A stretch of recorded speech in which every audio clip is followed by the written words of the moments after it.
అనుమతి అవసరం.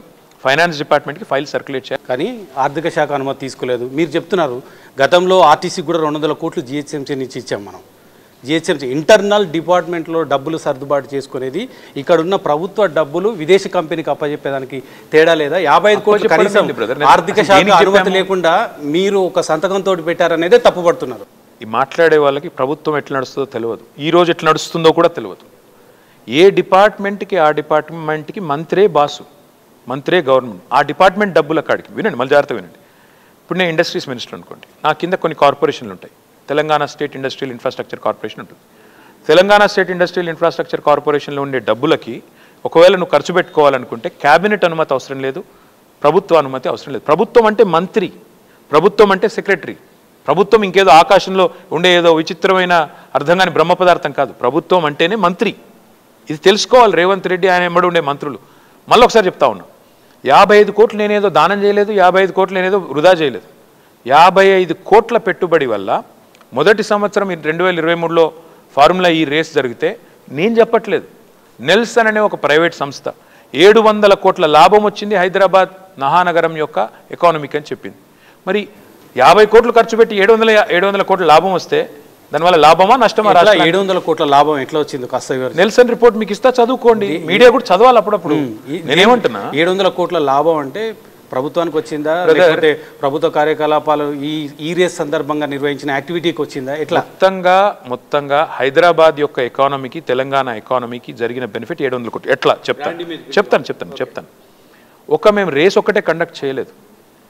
హైదరాబాద్ని, తెలంగాణని మొబిలిటీ సస్టైనబుల్ మొబిలిటీ విషయంలో, సస్టైనబుల్ మొబిలిటీ అంటే భవిష్యత్ అంతా కాలుష్యరహిత ఎలక్ట్రిక్ వాహనాలు. ఆ రంగంలో ఎలక్ట్రిక్ వెహికల్స్ టెక్నాలజీలో అగ్రభాగాన భారతదేశంలో లీడర్గా నిలబెట్టాలనే ఉద్దేశంతో ఈ ఫార్ములా ఈ రేస్ జరిగినప్పుడే మేము ఆ వారం అంతా కూడా మొబిలిటీ వీక్ అని కండక్ట్ చేసాం. అందులో ఇన్వెస్ట్మెంట్స్ అట్రాక్ట్ చేసాం.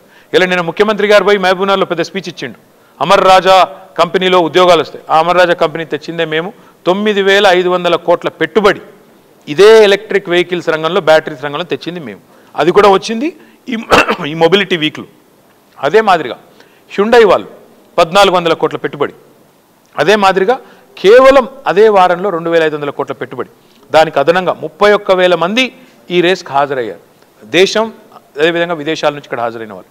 దానివల్ల హైదరాబాద్ నగరానికి జరిగిన economic benefit, Telangana brand image. ఎందుకంటే ప్రపంచవ్యాప్తంగా ఈ ఫార్ములా ఈ రేస్ని 49 కోట్ల మంది టీవీల ద్వారా చూస్తారు. దానివల్ల వచ్చే ప్రమోషను, దానివల్ల వచ్చే బ్రాండ్ ఇమేజు అవన్నీ నేను చెప్పలా, నా కవిత్వం కాదు.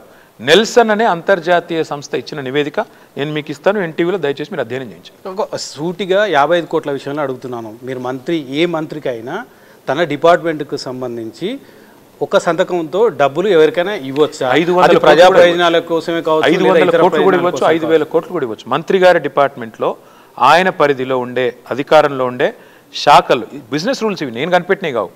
ఇచ్చింది దేనికి అన్నది ప్రశ్న. ఇంకోటి నేను అడుగుతున్నా రమేష్, ఏసీబీ కేసు అంటారు. ఏసీబీ అంటే ఏంది? Anti corruption bureau. ఇలా కరప్షన్ ఆడుంది అంటే విదేశీ కంపెనీకి ఇచ్చారు, పరస్పరం క్విడ్ ప్రోకో కింద ఇచ్చారనేది ఏసీబీ. చెప్పండి, చూపెట్టండి ఎక్కడ పెట్టారు. ఆ విదేశీ కంపెనీకి ఇస్తే ఆ విదేశీ కంపెనీ, ఇన్ఫ్యాక్ట్ ఏసీబీ కేసు పెడితే ఎవరి మీద జైలు పెట్టాలో తెలుసా? రేవంత్ రెడ్డి మీద పెట్టాలి. ఎందుకంటే ఫస్ట్ ఇయర్ రేస్ కండక్ట్ చేయడం వల్ల ప్రభుత్వానికి వచ్చిన ఆదాయాన్ని పోగొట్టినందుకు సెకండ్ ఇయర్ రేస్ రద్దు చేసి, కాంట్రాక్ట్ ఉల్లంఘన చేస్తే, ఎందుకంటే ముఖ్యమంత్రి అడిగి ఉంటాడు అధికారులను, ఈ కాంట్రాక్ట్ మనం కనుక బ్రేక్ చేస్తే ఏం జరుగుతుందని. బ్రేక్ చేస్తే ఆ ప్రైవేట్ కంపెనీకి లాభం జరిగింది. రేవంత్ రెడ్డి ప్రభుత్వం తీసుకున్న నిర్ణయం వల్ల ప్రైవేట్ కంపెనీకి అయాచితంగా 50 కోట్ల లాభం జరిగింది. దాని మీద కేసు పెట్టాలి ఏసీబీ. రేవంత్ రెడ్డి మీద, ఆయన క్యాబినెట్ మీద పెట్టాలి, నా మీద కాదు. నా మీద ఎప్పుడు పెట్టాలి కేసు? నేను దబ్బనా 55 కోట్లు ఇచ్చి ఇంకో రూపంలో దాన్ని తెచ్చుకుంటే నా మీద కేసు పెట్టాలి. ప్రూవ్ చేయి. ఆంధ్రప్రదేశ్లో స్కిల్ డెవలప్మెంట్ స్కామ్ చూసాము. 150 కోట్లు క్యాబినెట్ అప్రూవల్ లేకుండా ఇచ్చినందుకు చంద్రబాబు నాయుడు జైలుకి వెళ్ళాల్సి వచ్చింది. శిక్ష పడిందా? రుజువైందా? ఆయన బయటికి 17 అడ్డం పెట్టుకుని బయటకు వచ్చారు. ఇప్పుడు 17A కింద అనుమతి ఇవ్వని గవర్నర్ దగ్గర ఫైల్ ఉందని స్వయంగా ముఖ్యమంత్రి గారు చెప్తున్నారు. నేను ఆ 55 కోట్లు ఇచ్చింది నేనే. మళ్ళీ చెప్తున్నా, నిర్దిష్టంగా చెప్తున్నా. ఎందుకు?